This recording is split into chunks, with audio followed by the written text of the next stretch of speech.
In today's video, I will walk you through how to create Stripe API and Webhook. First, access your Stripe dashboard. Once you are on the main dashboard, go to the left-hand menu and click on Developers. From the Developers menu, select API Keys.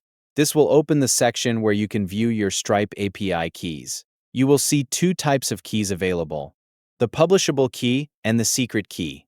If you are testing, make sure the View Test Data option is enabled at the top of the page.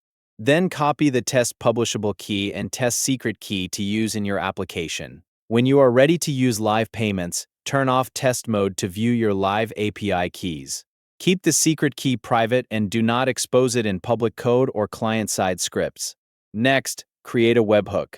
Go back to the Developers menu and click on Webhooks. From the Webhooks page, click Add Endpoint to create a new webhook URL. In the Endpoint URL field, enter the URL where Stripe should send event data. Next, click Select Events and choose the events you want Stripe to send notifications for. Select the events needed for your setup. These can include payment success events, payment failure events, or refund events. After selecting the events, click Add Events. Then click Add Endpoint to complete the webhook setup.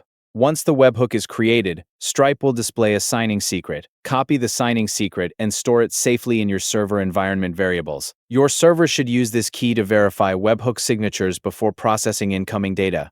Your Stripe API keys and webhook are now created. Thank you for watching.